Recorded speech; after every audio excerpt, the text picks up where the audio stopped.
ASAN, how you doing, mate? Good, how are you? Yeah, a bit stressed after watching that game today. What happened today? I think it's just the team was just slow. I think everything was just slow. I think even from the get-go, passing out from the back, we played around at the back, and then by the time it got to Kane, Son, and Kulu, they had nothing to do. And it didn't change. I thought after half-time, maybe Conte would rip into them, sort of like what happened to Aston Villa, and then boom, we'd start going off for the second half. But same thing, and I think no one really today did well, in my opinion. I think maybe Romero tried, but... All right, let's get ASAN back on. ASAN! You're in full flow there. Carry on. Okay, yeah, we can hear you. Where was I? I think I was just saying, like, no one really deserved to hold their head high today. I think everyone's quite poor. I think you guys were discussing the wing-back situation. Yeah. I didn't... Emerson Royale, when he came in, I was like, okay, young player, maybe he'll be good. And as time went on, so I lost confidence in him. And I thought, okay, maybe he'll step up like Doherty did. But, he doesn't do anything. Defensively, Romero's always with him, trying to help him out. Yeah. Moving forward, he doesn't, cross. He doesn't get in the box. He always tries to pass it to another player to do it. And I get he's not a natural right wing back. He's a fullback, but surely he can do, something. Surely Conte's tried to teach him something. And I think even Reguilon today was poor. So when our width is so just non-existent, and we're trying to play through the center when we have, Bentancur and Højbjerg who aren't creative midfielders. What do you expect? Do you think Conte should have switched it up earlier? Maybe at half-time, change formation, 100%. Go to a 4 at the back? I like the 3-4-3 works, only if the wing-backs are functioning. That's the only time they work. And if the wing-backs aren't working, then you have to change it up. Kulusevski, lots of people, when he first came, were saying, he's not quick and all that. That's because he's not a natural winger. He's an attacking midfielder. Agreed. So if we're struggling to break low blocks or struggling to play through the middle, what's wrong with putting Kane and Son up front and then Kulusevski behind as a number 10? Or, bringing Bergwijn on behind, or someone who can dribble past or beat a man or something. And, it's hard to say, but without Kane sort of dictating passes, we have no creativity in the team. Kane didn't drop as deep as he usually does, and the rest is history. Do you think that's down to instruction from Harry Kane, or do you think Harry Kane took it upon himself not to keep dropping deep? He says in interviews he sort of, deciphers the game and decides whether to drop deep or not. I've heard Conte say that he wants Kane to be, just solely in the box as a number 9. But we don't have anyone else who's going to be creative enough if Kane doesn't drop deep. Especially when you take off Kulusevski as well. Exactly. And the other thing, people are saying Conte, isn't to blame or anything. He has to take some of the blame.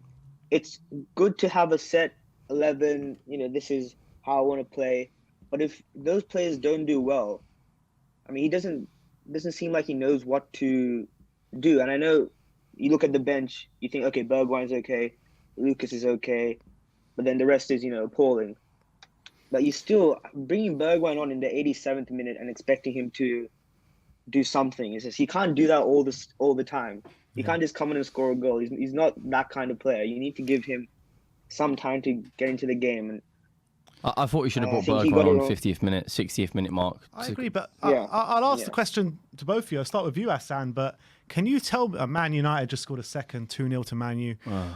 Can you tell me why that Lucas Moura is always our first sub and Bergwijn is always doesn't come on until the last couple of minutes? I was going to say that. I don't understand that. Conte says, Bergwijn's an important player. He didn't want to sign in January. He's an important player. So then, okay, fine. He hasn't been scoring that well, and you want him to, do something. Wins the game for you at Leicester. Puts in good shifts. Came on at the end of last game. Scored a goal. And he was playing well. He's scoring for Netherlands as well. Yeah. And Lucas Moura, he hasn't done really anything. Even that assist last time for Bergwijn's goal, it was sort of just luck. He like lost the touch, and that's how the assist came apart. Yeah. Yeah. So I didn't see Conte can't not trust him if he scored that many goals. I mean, do you think it's a he's a stamina forward. issue? That's what he's meant to do. With Bergwijn. Yeah, I think when Bergwijn, when he first joined Spurs, I think he's put on a lot of size, and he's lost a little bit of his pace. Kind of like what Mikel Antonio has done. Mikel Antonio used to have blistering pace, and now he's an absolute tank.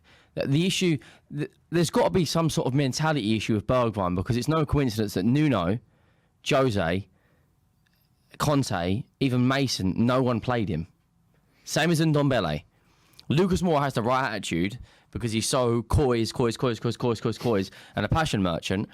And he, you often hear that he's a great admirer around the club. He's good with the youngsters, but Bergwijn for me is the better player. He adds more to his game. Yeah, he's showing more at the moment. Yeah. So from a tactical sense, why are we bringing on, when Lucas Moura come on, he did it right, but why are we bringing on Moura before Bergwijn? And it's not just this game, it's every single game. We kind of bring on... Even if you're going to bring Moura on before, why does he always bring Bergwijn with like 5 minutes left? Even less today. What can he do in 5 minutes? Today. No, I completely agree with you. What can he do in that time?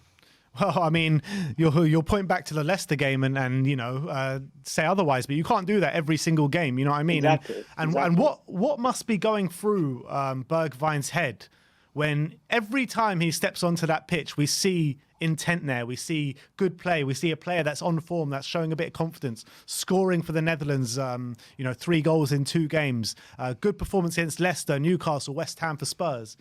What must be going through his head when he can only get 2 or 3 minutes a game, even when we're struggling for goals? I mean, as a forward, what does the manager want? He wants goals.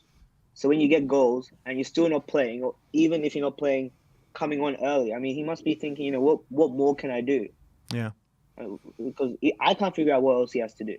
Yeah, I and completely Conte, agree. If he's not selling him in January, surely he has some sort of use for him. But if you're not using him, then he's just there, not really impacting anything.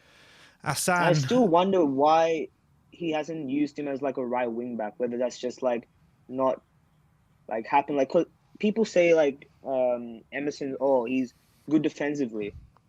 I think he's still poor defensively. I'm sure Bergwijn could probably do a better job, or Lucas Moura could do a better job. But, yeah. Look, I guess we'll never know unless Conte tries it out. But the loss today could be very detrimental in terms of the top 4 race. How are you looking at the top 4 race compared to pre-game today? Really, for top 4, I never said, we're going to get top 4 after those 4 wins, because Arsenal were going amazing. They were getting the wins. They lost a few, and now suddenly, Spurs are favourite. If Arsenal win today, I'm pretty sure they go level on points with us. They have a game in hand. United win today, which is going to happen. They have only 3 points behind us. So, one team does well, one team fails, and it just goes up and down, up and down. No team wants to, grab 4th place and be like, okay, no matter what happens, 4th is mine. And today was a chance to get, 6 points in front of Arsenal, perhaps. And, we didn't do it. Whether that's going to, push our top 4 chances back, it's too early. I know there's only like 8 games left, and me saying too early to decide is kind of weird to say, but it's the truth. I mean, next week we might go smash Brentford. Arsenal may, lose to Chelsea. They probably will lose to Chelsea. Man United might slip up, and again, look, we're secure for top 4. So I really thought after that performance, against Newcastle and Villa, where we were resilient, we went behind 1 in Newcastle and came back. Villa, we got peppered in the first half, and then we came back. I thought, okay, mentality is changing. People are in the club already. The players are ready. And then I'm not even too fussed about the loss, because, you lose games. Brighton played well, fair play to them. But the fact that we were just, walking around, sometimes we were just kicking the ball 1 meter, then walking it after it, kicking the ball again. I mean, surely the players can't be tired. They only play once a week. Yeah. And they've had, 5 days Tiredness of rest. is not an excuse. I'm sorry. It's just not. So I don't know why. I mean, I watched the Arsenal game last week, and they were the same against Brighton. I don't know whether it's something Brighton do, or what Graham Potter does with his teams, but just so lethargic. And I was like screaming at like my computer, going faster, faster. Pass one touch passes. That's because we do that sometimes. Yeah, he's got it spot on like against Arsenal and Tottenham. Graham Potter's put in 2 masterclasses, and he's frustrated both teams. That's the way you got to play against us when we struggle against the lower teams, and then we'll go and beat Man City, City or Liverpool. You know, if only we had City six times for the rest of the season. That's because City, Liverpool, all these teams, they play with such high lines. Well, they play so openly that we get the ball and we counter, and it's beautiful. But Burnley, Southampton, Wolves, all these teams that we've lost to is because they have a low block and we can't break them down.